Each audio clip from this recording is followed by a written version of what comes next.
In Birmingham, the crime rate in 1983 dropped 13% from 1982.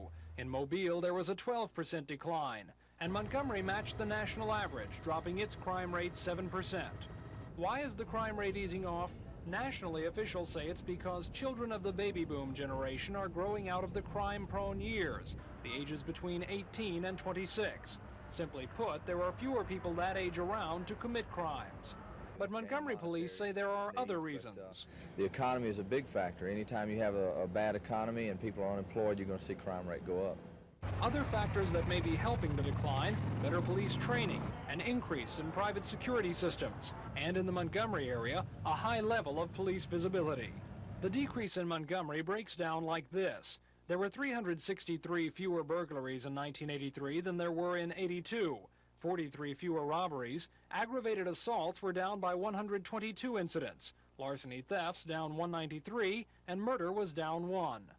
But not everything went down. There were 15 more forcible rapes in 1983 than the previous year, 15 more stolen cars, and 12 more cases of arson. But overall, the year was very encouraging for law enforcement officers. Over the past 7 years, the crime rate here has dropped 20%. And so far, figures for this year look good also. Though the high crime season of summer has not yet started, officials say the first quarter figures are promising. Tom Foreman, WSFA TV News.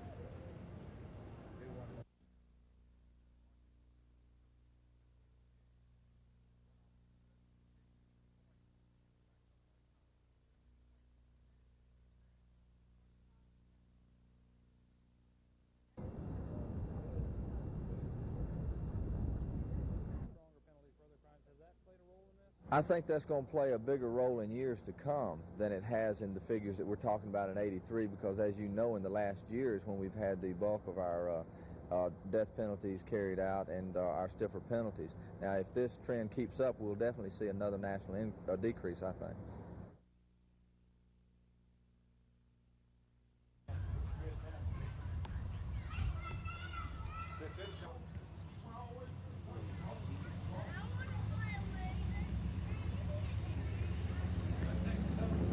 Put it on, we're going to put watch on 12.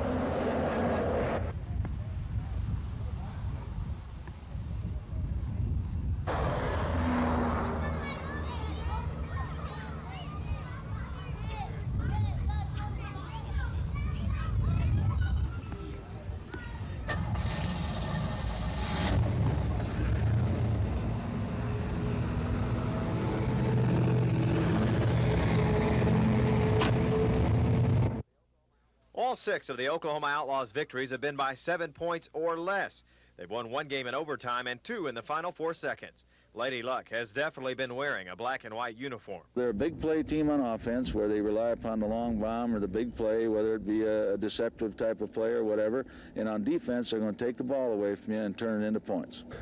They're lucky, you know, but they're the kind of teams you got to worry about. Mike Murphy is a member of the Stallions' no-name defense that has allowed opponents just 14 points a game. Meanwhile, the Stallions' star-studded offense, led by Joe Cribbs and Cliff Stout, is scoring at a 27-point clip. Birmingham, after losing its opener, is sitting pretty at 7-1. But Raleigh Dodge says he won't hold anything back tomorrow night. Oklahoma 6-2. The following week is Denver 7-1. The following week is Philadelphia 7-1. So, you know, we're in a tough fight at this part of the schedule, and we're going to have to play very well. So I'm concerned that we do well in this part of the schedule, because it is by far the toughest 4 games we're going to have. Well, what you do is you don't think about the pressure, you think about each game. You know, this week we got Oklahoma. We got to go out and beat Oklahoma, find out their weaknesses, attack their weaknesses and their strengths, and hopefully come up on top. Saturday's game features 2 of the league's premier defensive backs. Chuck Clanton of the Stallions and Kelvin Middleton of the Outlaws both have 6 interceptions. Middleton forced the fumble here. Doug Williams and Cliff Stout carry plenty of credentials at quarterback. Williams is coming off his best day in the United States Football League, a 333-yard effort against Washington. At running back, Joe Cribbs and Sidney Thornton, 2 ball carriers who are also excellent receivers. It's a 7:30 kickoff at Legion Field. Dave Cody, WSFA TV Sports.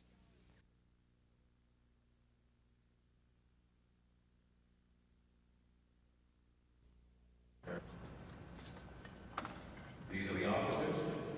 First, Yvonne L. Cable.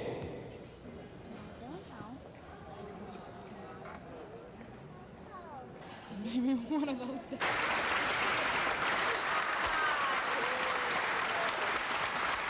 On behalf of the Board of Directors, Ms. Russell, we would like to express our thanks and appreciation. Thank you.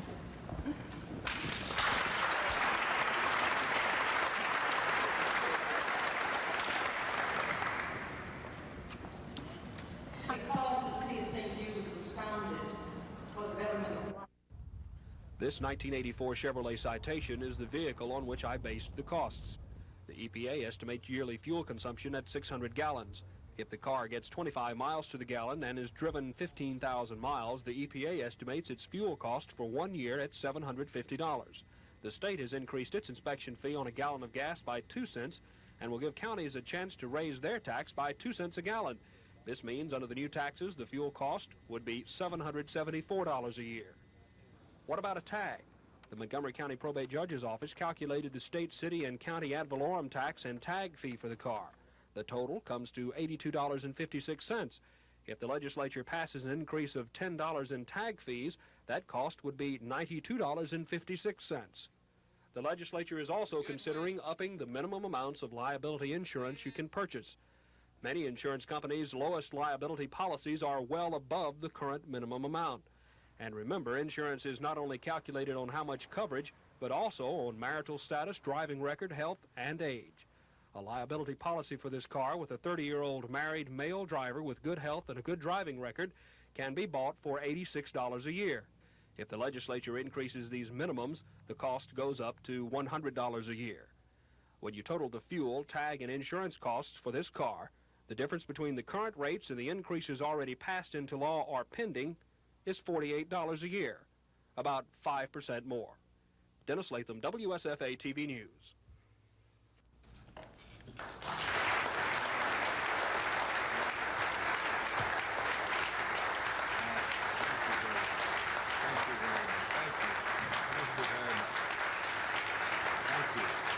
Student Pepper got on his feet and made an outstanding...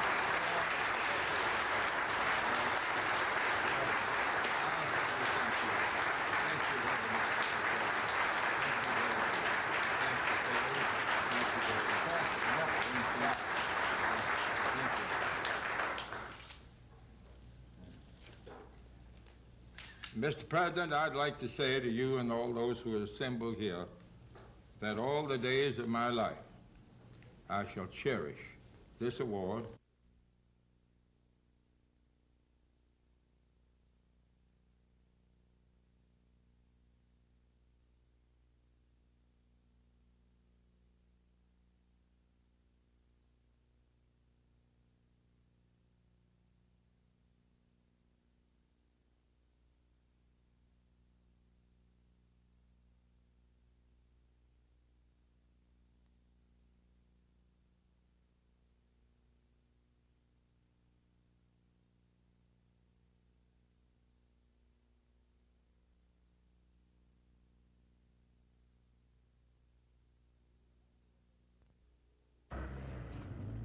It was 1 year ago this month that Abortion Watch kicked off a campaign in Montgomery, as they put it, to better inform the clients of local clinics that give abortions. I just don't think that they are handed enough information. We're not here to condemn, and I don't condemn anybody. How y'all doing? Now, a year later, and with a new name, Life Watch, they're still at it, spending every Saturday morning in front of the clinics, practicing what they call sidewalk counseling, trying to talk to the people who come and go at the clinics. That was our purpose when we started, was to tell women that indeed there were problems that a woman could have when she went into an operative procedure. And so we want to tell women about the emotional risk involved as well as the medical risk involved. I need to talk with you, with these people over here, so that I can tell you what you can do and what you can't do. Okay? Yes. Come on. Sure. Excuse me. Usually, Life Watch members say their work attracts little attention except from the people they talk to. Although today at Beacon Clinic, that wasn't the case. Clinic workers called police when they felt the Life Watchers were overstepping their legal rights. You cannot interfere with their business in any way, shape, form, or fashion. Now, I don't know what you're calling your counselors. Now, you can walk out here with signs. Okay, you can have your reason or whatever. Just a minute, please. Please. It didn't take long to resolve the dispute, but the basic disagreement here continues. So perhaps it's not surprising when the two sides disagree on just how effective this year-long campaign has been. Life Watchers say they're having an impact. We know that we've had vitally large numbers of women who have changed their minds about having abortions and about giving birth to live children. But a Beacon Clinic worker who declined to talk on camera said the Life Watch group has not had an effect here. Their business goes on as usual. Still, today, the Life Watch people put up a wreath to celebrate the lives they say have been saved and to mourn the lives they feel have been lost. Life Watch members expect to have a second anniversary. Their work here and at other spots around town will continue, just as the debate over abortion is expected to go on. Tom Foreman, WSFA TV News.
And these guys, I'm particularly impressed. There's two things that impress me about Oklahoma.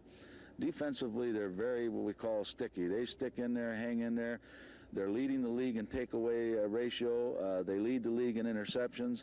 They're just around that football all the time. And if that ball's tipped, you can bet your fanny that they're going to come up with it. One of those guys is going to come up with it. That's just the kind of defenders that Woody wants. And they play the run tough. They're a good aggressive bunch. And on offense, Doug Williams gives them the big play capacity with his receivers. And Sidney Thornton's done well for them. And so they're a big play team on offense where they rely upon the long bomb or the big play, whether it be a deceptive type of play or whatever. And on defense, they're going to take the ball away from you and turn it into points. Raleigh, you're 8 games into the season.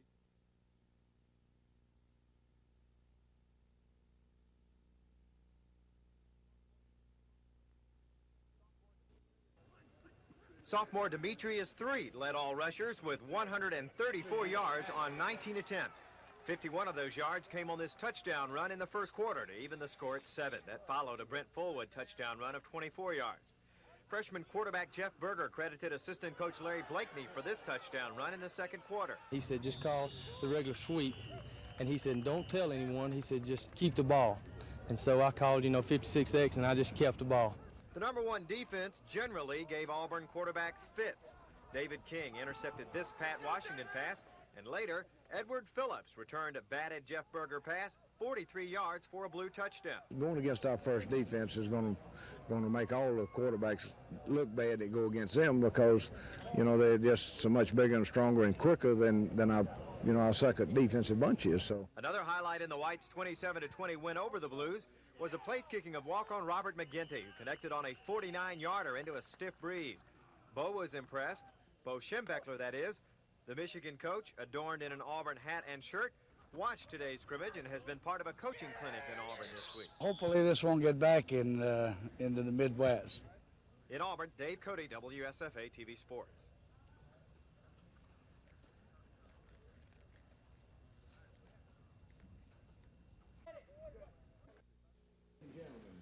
The Forestry Festival is a good opportunity for chainsaw vendors to show off some of their wares, tools to cut down huge trees. Trees some Montgomeryans chose to sit under today and listen to some country music. Wish I were down on some blue bayou. Watch their kids try and shimmy a tall pole, run a wheelbarrow race, or watch a couple of men slice through a chunk of wood in just more than 6 seconds. 1, 2, go.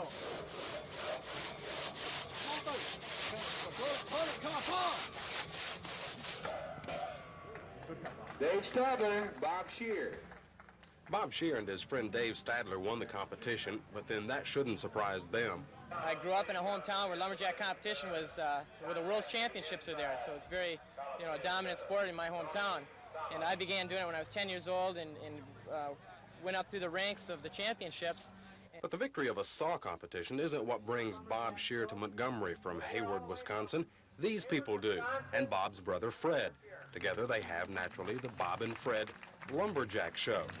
Thank you, and once again, welcome to the Alabama Forestry Festival. We're very happy to be Bob and Fred travel the country from forestry show to lumberjack competition, making money showing others what comes naturally to those in Hayward, Wisconsin. Cutting through the good pace. Got the first cut. Now doing the second up cut. It's not easy work, and it keeps Bob and Fred in shape, to say the least. Events like this, you travel around more or less to remind people of heritage than to show them what you actually do in the woods. Right. In fact, I've never worked a day in the woods in my life. Don't you feel guilty for exploitation? You're not even a lumberjack. Exploitation? No, not at all. I'm the real lumberjack. I'm the roots of the past. It's a lost art. Bob and Fred are now off to Florida after this show, leaving behind smiles and lots of round, thin pieces of wood. Chris Grimshaw, WSFA TV News.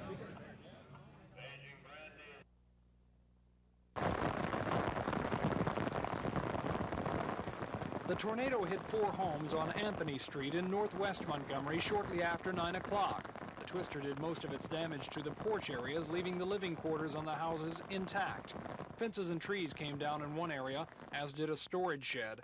Fred Allen was on his porch when the twister hit. And I see the wind going this way. I couldn't see it, but I could see the treetops going in, and then the turn coming this way, and I looked up at the clouds up there, twisted. And I got up and went in the house, and that time that front porch from I was still there looking out the window. Major James Wayman commands the weather detachment at Maxwell Air Force Base. He was the first person to report the twister. And we saw clouds moving in 2 different ways, so there was some indication that a tornado was forming. So we immediately issued a tornado watch for the base. About 2 minutes after that watch was issued, transit alert people in the same building as we are said, "Hey, weather, we think it's down." At that time, I come out, and about 4 to 5 miles west of the base, you could actually see the funnel cloud and then touching down, the debris going up into the tornado itself. That tornado then moved on the ground just about 2 to 3 miles north of the base. One time it went back up into the cloud and then went back down onto the ground again. The tornado skipped off the end of a runway at Maxwell but did no damage. But the situation was not so fortunate on the Birmingham Highway. There, the powerful winds tore the roof off of an out-of-business discount plywood store and caved in a wall. This was by far the heaviest damage from the twister. Utility workers and police were on hand to help clean up within minutes of the tornado's attack, an attack that came so suddenly, most residents had no time to do anything except watch. Tom Foreman, WSFA TV News.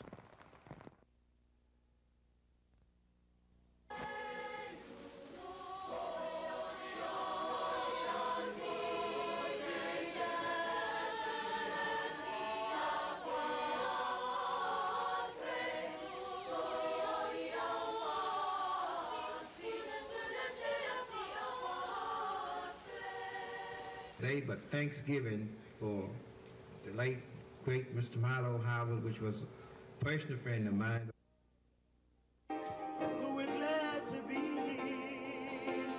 Lord. I'm glad to be in God's number. One more time. Easter Sunday baseball from Atlanta, where the rains were felt and caused delays between the Braves and Houston Astros. The first 3 runs scored were from solo homers. The Astros hit 2 off Braves pitcher Pete Falcone in the 3rd, first by Craig Reynolds. He hit this 2-2 pitch that gave Houston a 1-0 lead. Houston's next batter, Enos Cabell, added more despair to what was a very gloomy day for the Braves. This shot made it 2-0. Atlanta's first baseman Chris Chambliss had found a way out of his batting slump and took the honors today by scoring the only Atlanta run with this 5th inning blast. After that, the game was suspended due to rain, and once more in the 7th inning, the Astros scored once more in the top of the 9th. Atlanta could not muster any more offense, and Houston won it 3-1. The Braves will take tomorrow off and start a 3-game home series Tuesday with Cincinnati.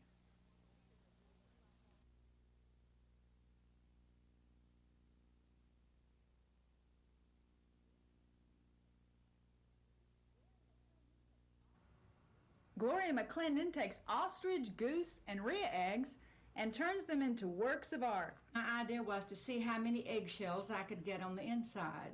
This is a triple yolk goose egg from the large geese up in Canada. Then this one's a regular size goose egg, and I have lined this on the outside now.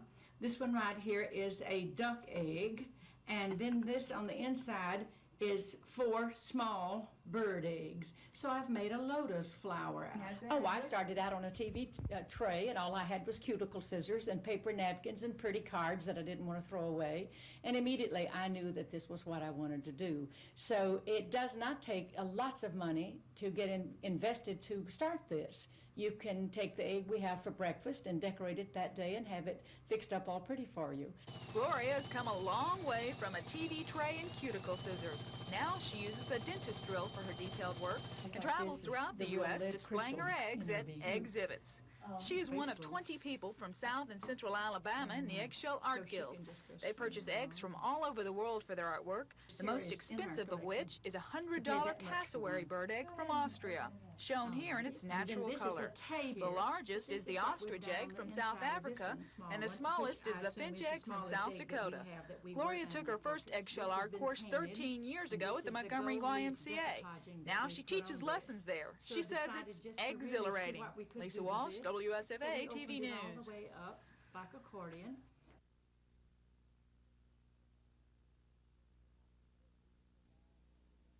I think that we provide one of the best services in this country, if not the best service-oriented business in the country. I feel that way. I generate approximately 60 pieces of mail per minute. So this generates a lot of revenue for the post office. That's the attitude of the American Postal Workers Union as negotiations begin in Washington on a new contract. We demand a share in that, from that increased productivity, and that's what we're out to get in the negotiations, in addition to improved working conditions. Biller wants that record of increased productivity before the public as well. They need only read the Postmaster General's report on productivity and the fact that the Postal Service has come out in a black 3 years out of 5. That's what counts, and we're entitled to get something out of that. The union president sees no reason for any labor givebacks in the negotiations with the Reagan administration and the Postal Board of Governors. They're obviously indicating that we're overpaid, and I can't be underworked because the productivity is there. If they have the concept that the productivity is increased dramatically solely because of the machines, then they're not facing the facts. Nationally, the union has a membership of 320,000. The Montgomery local has 340 members. Local President Jim Murphy says members here are not just looking for money, they want improved working conditions. The contract expires July 20th. Cal Calloway, WSFA TV News.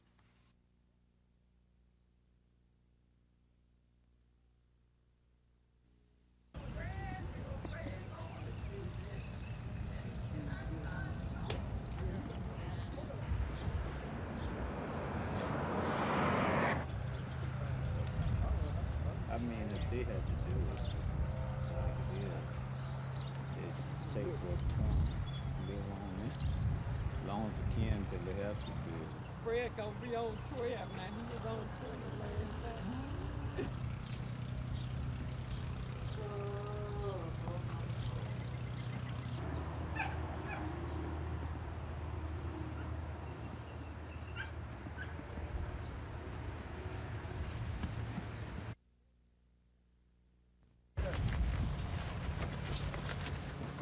telephone?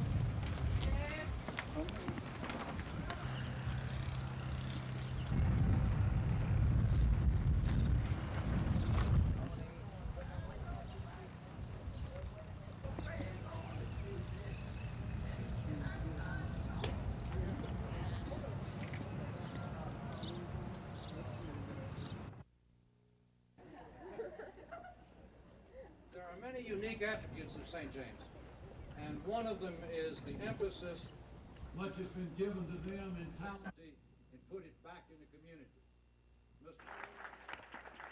Along the farmer, Mr. Wallace, members of the faculty, remarks about my belief about the arts.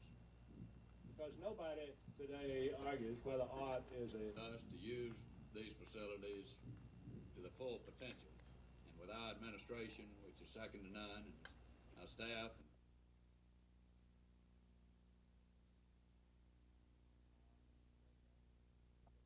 Star, Mr. President, Rotarians, thank you very much for inviting me to speak. A lot of things that we, the government, can't make people do and shouldn't make people do.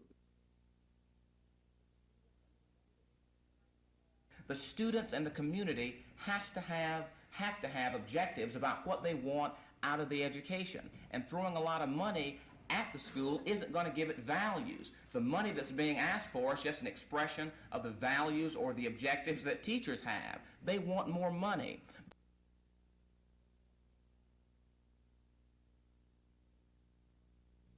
Corps in bringing Drum and Bugle Corps competition to Crampton Bowl. Yes, I have just signed a proclamation declaring June the 19th as Drum and Bugle Corps Day here in Montgomery. Drum and Bugle Corps is just more fun than anything. I know it means a lot to the city of Montgomery because parents and other people follow these corps around, and we'll be bringing in corps this year from Georgia, Florida, Texas, Illinois, and Ohio. Yes, the pageantry is something to behold, and with all these groups here, parents and friends will come. It'll be a big economic thing for the city of Montgomery, but more than anything, it's great family fun. Tuesday, June 19th at 7:30.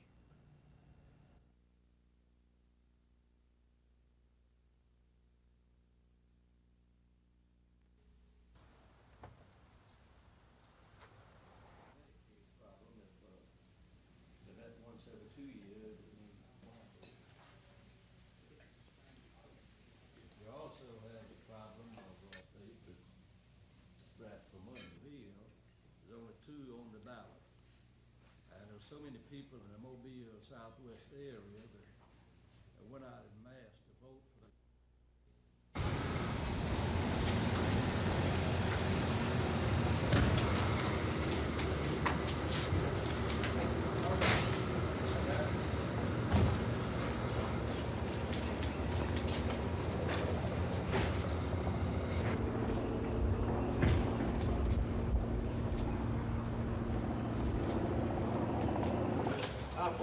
I got you now.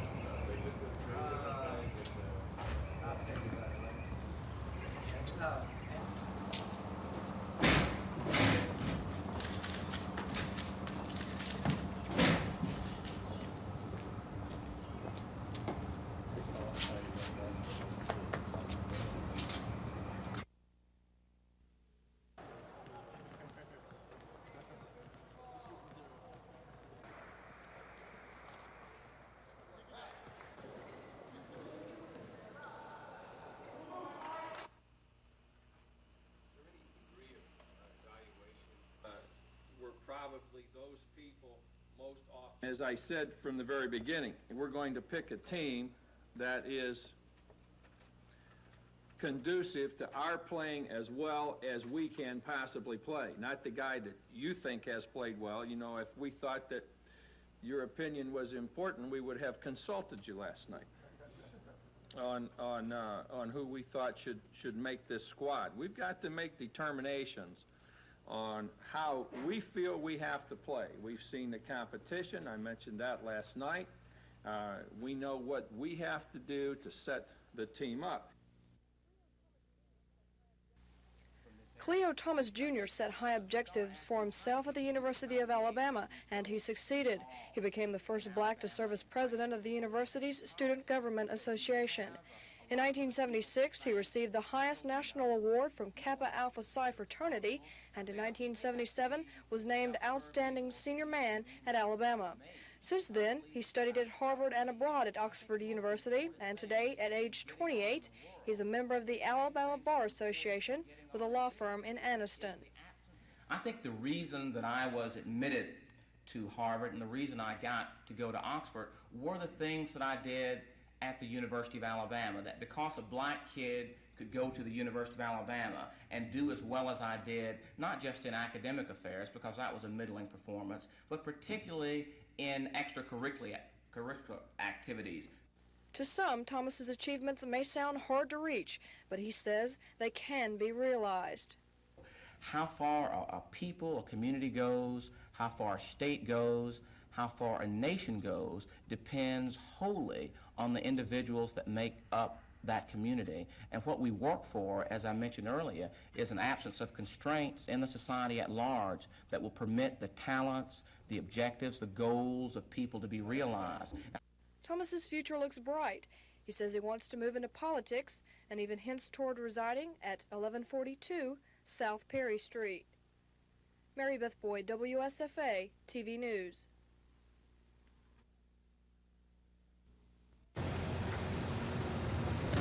The man authorities describe as one of the South's major drug smugglers was heavily guarded. Montgomery's strike force was poised on a nearby roof and at exit points. According to the U.S. Attorney's Office, the stepped-up security and the last-minute plea agreement were triggered by a killing yesterday in Miami. The mother of one of the government's witnesses against LaQuire was gunned down. Mrs. Cornell, I've been informed, had 50 bullets in her body.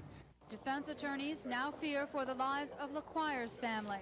The people that we suspect are guilty of the atrocity in Miami use as an example the killing of families to frighten witnesses. And attorneys made a point of announcing in court that LaQuire has not cooperated with federal authorities. I know what he says, and he says that he will not give the United States government any evidence or any testimony or any statement of any kind whatsoever. Visibly pleased about today's turn of events, the U.S. attorney says LaQuire was like the head of a drug transportation company. He was the man who provided the planes and the offload crews in order to get the cocaine into the country. Out of this drug case came 8 arrests. 2 men were tried and convicted last fall. 4 have pled guilty, including Miami's William Edward Cox today.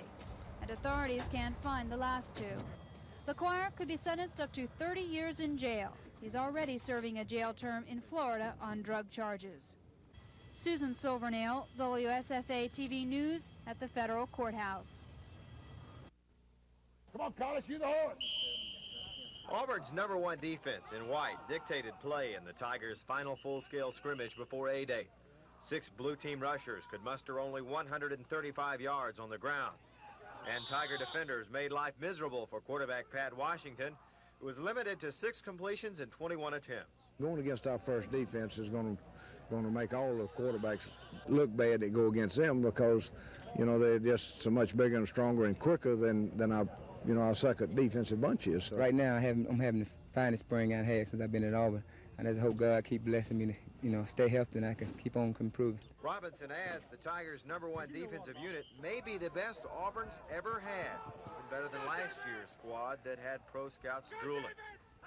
Jeff Berger, one of the quarterback candidates, ran for this touchdown, but could think only of his 1 completion in 5 attempts. My reads were a lot better, and I just got to work some things out on my throwing. Offensive line's coming around good. They blocking like they're supposed to and everything. And the bikes, they hitting their holes and driving, not stopping on the first contact, getting the extra yards and everything. The attitude's good, so I can't help but feel good about them. There is no shortage of enthusiasm on the plane. Running back.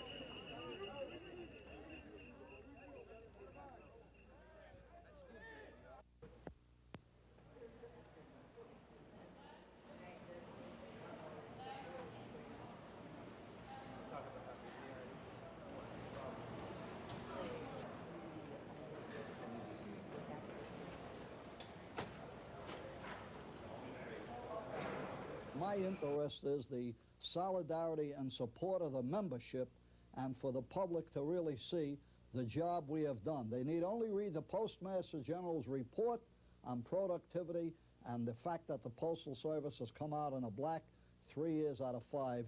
That's what counts, and we're entitled to get something out of that.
Local narcotics agents say they've targeted 7 local private airstrips as prime locations for use by drug smugglers as drop zones for cocaine and marijuana.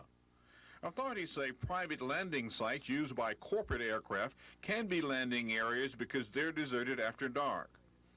Drug agents also say some portions of Lake Martin have been used as drop sites for thousands of pounds of marijuana. With so many potential sites available to smugglers, manpower is a problem for local and state agents. Lieutenant L.N. Bradford is a narcotics officer with the state. He says Alabama has hundreds of landing sites which can be used for drop zones.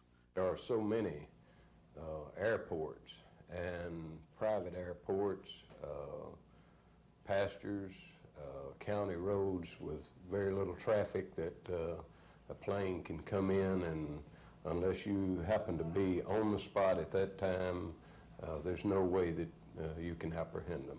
Drug agents say Montgomery has several things that attract narcotic smugglers, and one is its central location, so that direct flights from Colombia, South America, one of the drug capitals of the world, can land in Montgomery at night without much problem. They add additional fuel tanks on, in their aircraft. In fact, one we recently apprehended had extra fuel tanks on it, and they could gas up in South America and fly all the way here to Montgomery. Authorities say they've noticed that smaller airplanes are now being used instead of the larger aircraft normally utilized by smugglers several years ago. This is Norman Lumpkin, WSFA TV News reporting.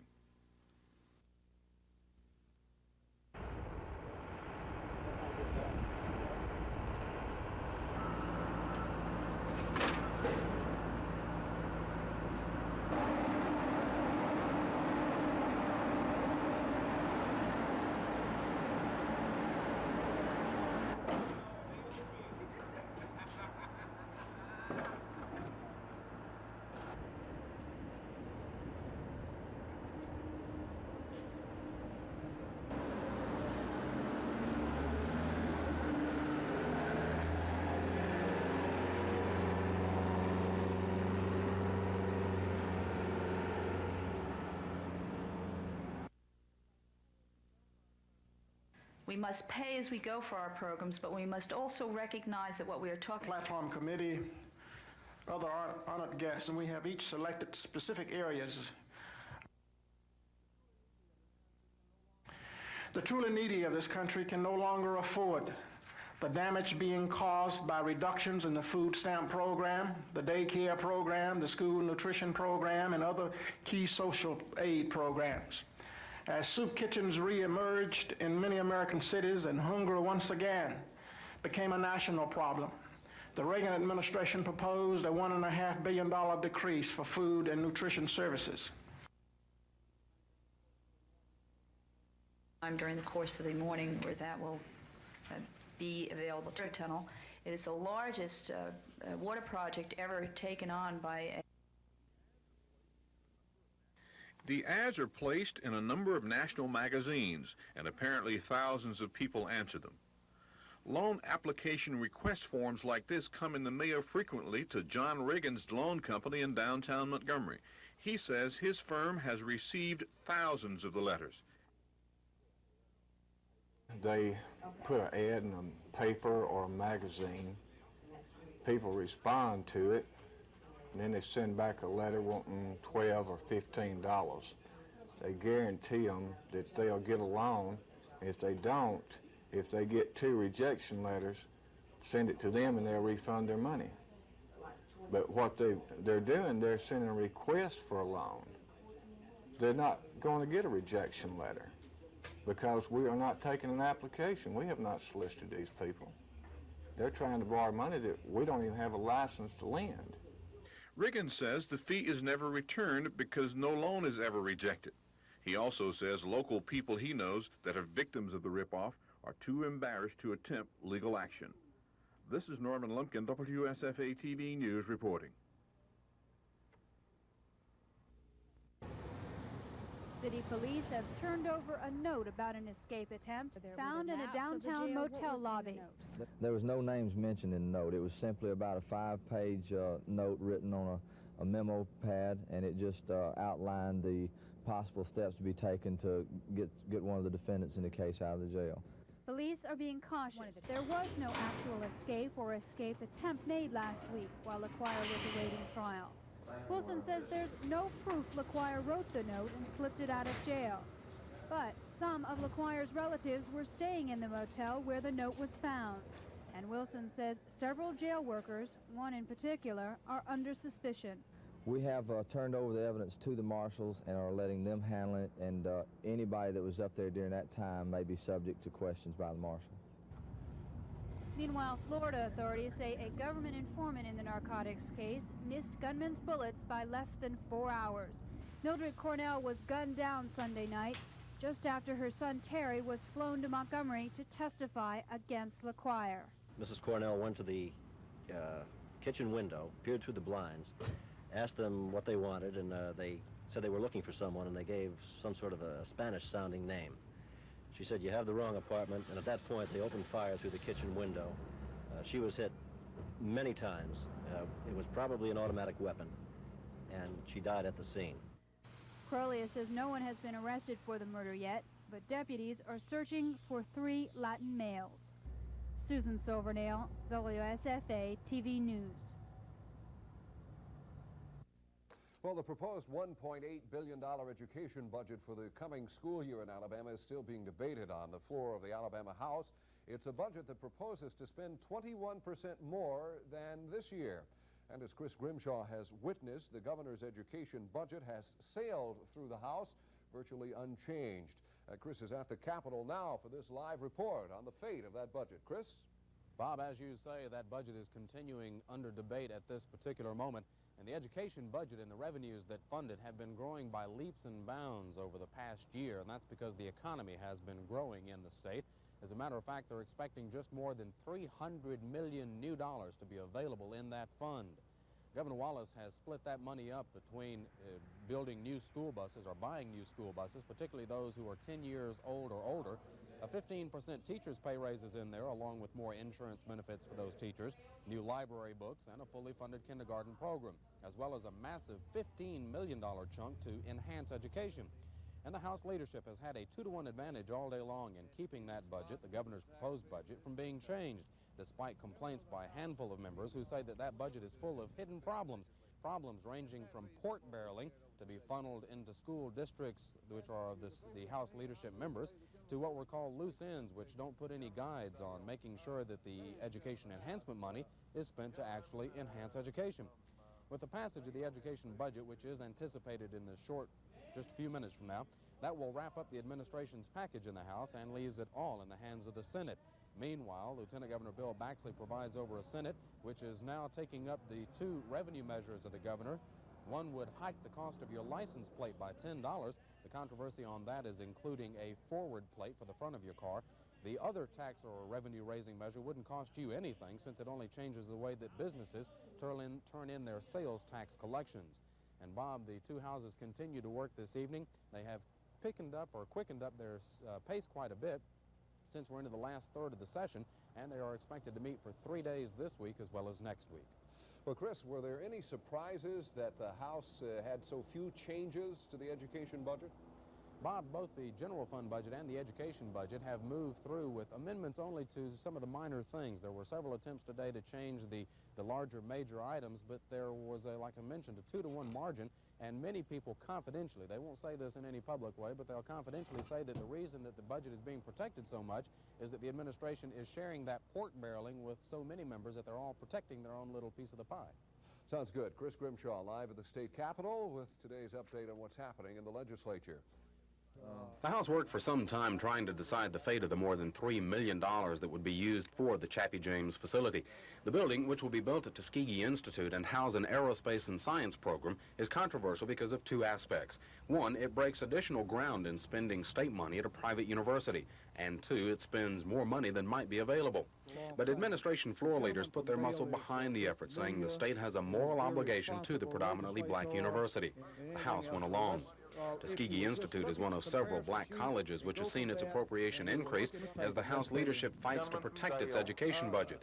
Commitments to the administration held today as the House approved the budget which funds many of the governor's education enhancement efforts, like replacing old school buses, giving teachers a 15% pay raise, fully funding kindergarten, and setting aside almost $15 million for enhancing education. Some House members complain the budget doesn't say specifically how that money is to enhance education, and they complain the budget is full of pork or hidden money to be used to fund pet projects for legislators who don't challenge the system. The education budget and the Chappie James building money now go to the Senate. The Senate today passed the governor's bill, which would add $10 to the cost of your car tag. Most of the complaints on that bill centered on a requirement that you have a front tag as well. The legislators say it really upsets Auburn and Alabama fans who don't want to take off their brag tags. So the Senate took the front tag requirement off. Chris Grimshaw, WSFA TV News. When Jim Parker speaks, people listen, including Ray Green and John Chavis. This time a year ago, Parker was the offensive backfield coach for Green at Alabama A&M. Chavis was the Bulldogs' defensive line coach. Whereas they used to wear maroon and white, they now wear black and gold. That's the first way we met, at the coaching convention, and I think Jim was head coach down here at the time. And I've known him. Matter of fact, when I first got my first head job, I tried to hire Jim before we went to Florida because he's a quality coach and a very knowledgeable person and a great organizer. We think a lot alike. We have very similar understandings of the passing game and et cetera. So it was very, very natural that we would come together here. I feel Coach Parker is a great organizer. He does a very good job, and I think he's given us some responsibilities, and he expects us to do it. And I think we're developing the same kind of staff that we had at A&M. Their relationship on the field hasn't gone unnoticed by Hornet players.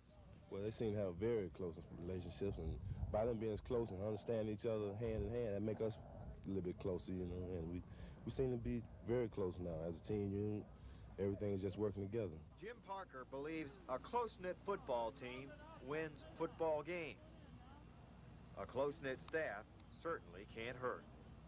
Dave Cody, WSFA TV Sports. Line base hit. Here comes Benedict. Rita's up with the ball. He kicks the ball. The run will score. The other runner's at third. And now the 2-2 pitch coming. There's the breaking ball again. Grounded right to the shortstop, Rafael Ramirez. High throw is going to bounce into the Atlaki has the ball. Here's the 1-2. Driven to right field. It's going to be in for a base hit. Hovered around third, heading for home. Here comes Parker's throw. It'll be not in time. Hit for Claudell Washington. He drives in his 13th run of the year. Run of the year. The level of experience. This is where the girls get the experience. The competition, 60 out of the 65 girls that gained their LPGA playing cards last year came off of this tour. So the inference is that if you want to see some good golf, you can see it right here in Montgomery. You see the girls as they are formulating their careers, really. Good.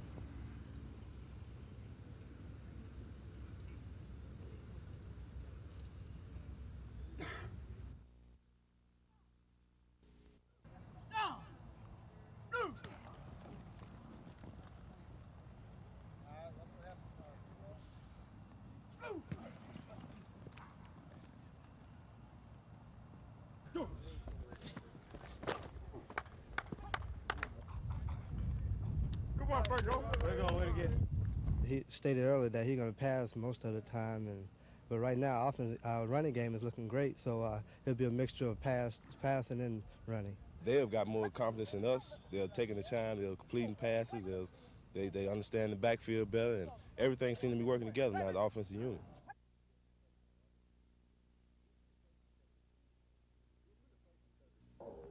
The administration says it needs the $29 million this bill will generate to make ends meet in next year's general fund budget. So the administration wrote the bill to begin charging you the extra $10 October 1st. But that doesn't mean you can run down to the courthouse before October 1st to buy your tag or renewal sticker. We hope that the crowd won't try and come in and get their tags early because the law just doesn't allow us to sell them early. The bill charges cars and small trucks $10 more for the tag or renewal sticker, and motorcyclists will have to pay an extra $8 for their tags, which doesn't please most motorists. I'm very much opposed to it.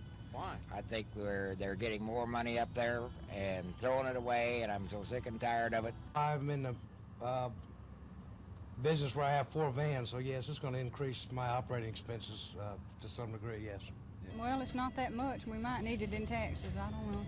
You know, you're I don't willing... have strong feelings about it, but, you know, I'd go the extra 10. Live with it. I mean, what can you do?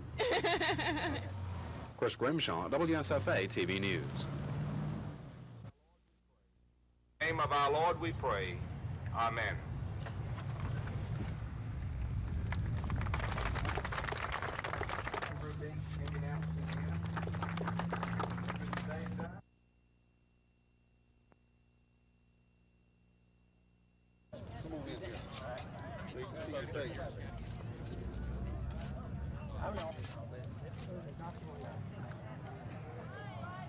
How long I got to hold it, Joe?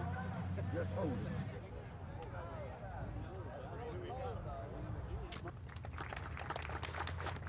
Mr. Royce Harrell, Vice President Development, Forum Group Inc., Indianapolis.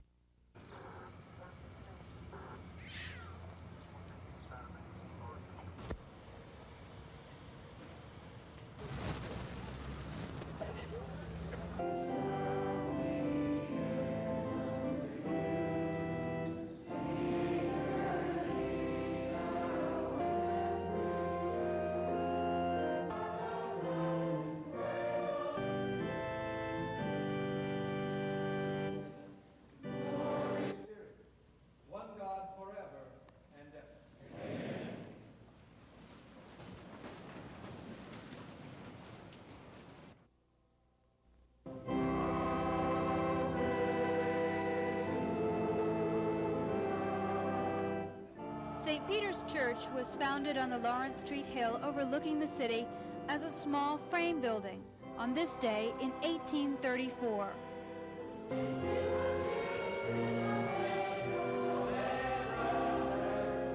St. Peter's Church is Montgomery's landmark Catholic church, the city's very first, and it's the second oldest Catholic church in the Mobile Diocese.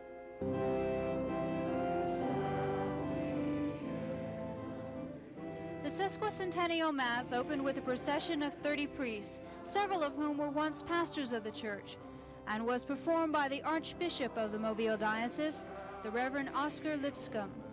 Governor George Wallace and Montgomery Mayor Emery Fulmer and his wife Anita attended the service. Susan Silvernail, WSFA TV News.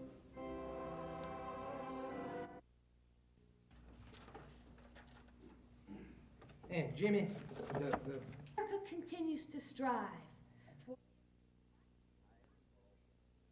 I am involved in the community, and my wife is, but we are for one reason. We think if you're going to live in a place like Montgomery and you're going to have the honor and the opportunity to be a citizen, you have to pay it back, and you have to pay your dues. Thank you so much. Thanks, Wanda.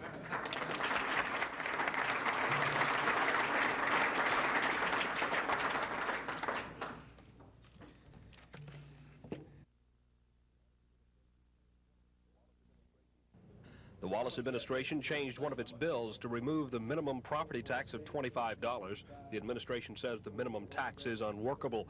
The bill and others in the package should generate about $75 million in new revenues that will be split between the Education Trust Fund, the General Fund, cities, and counties. The Finance and Taxation Committee also approved the governor's education reform bill, but without a mandated 30-minute duty-free lunch for teachers. All of these bills and a host of others could be slowed down if a current filibuster isn't broken up. So far, about 10 senators have signed up to try and kill a bill that would raise the minimum amount of liability insurance you're required to carry on your vehicle. One of the filibustering senators accused Lieutenant Governor Bill Baxley of taking sides in favor of the bill after Mr. Baxley pushed through a motion designed to discourage filibusters by making the Senate meet around the clock without a break. The talkathon could go on for days. Dennis Latham, WSFA TV News at the Capitol. That's the thing that bothers your conscience and my conscience, Senator Holmes. Well, I've had two...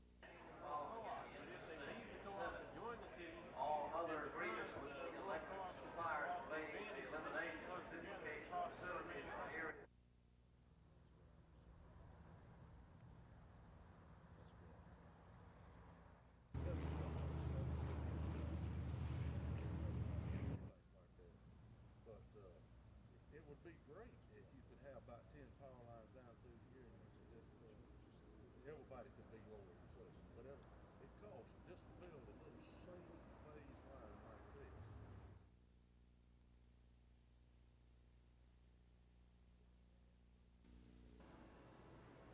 John Jones first picked up a pair of ice skates in graduate school in Minnesota. That was 30 years ago. He's been on the faculty at Alabama State since 1948, but until the Eastdale rink was constructed, Jones had nowhere to skate. And even then, he waited 2 years to take the ice. Well, you know how people feel about you when you start getting near that point in life where they think that you should put away all these childish things. When I go to work every day, I'm sure I'm produced much more, and I would like to think that I'm much easier to get along with because I'm looking forward to something that I can enjoy. I do this for me. John says he only began taking the sport of figure skating seriously a little over a year ago. Well, he's done quite well, as evidenced by all the medals that he's accumulated in competition. But at age 63, John Jones insists he's still learning, and his primary instructors are much younger. I have learned an awful lot since I've been skating, and particularly from the youngsters, and the kind of discipline that they acquire and that they encourage you, and of course that makes it possible for you to accomplish far more than you ever thought was humanly possible. John Jones is an inspiration, especially to those of us less than half his age. Where do I sign up, John? Dave Cody, WSFA TV Sports.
The 12th year for the golf tournament, the 13th year for the show. How delighted I am that Montgomery and everybody's turning out for it. It's just a wonderful way to say thank you to a lot of people who work behind the scenes that we don't know about, and especially the people that work with the children. And I just think we have a few more show tickets to sell. I really hope everybody comes and buys them. And we've worked awfully hard for 12 months, and my stars, the people I know love coming to Montgomery. About this great stars show we have, hear by the grapevine that George Lindsay has something special, but he won't tell anybody what it is. You got a big mouse, no? I'm not, I got a surprise, yeah.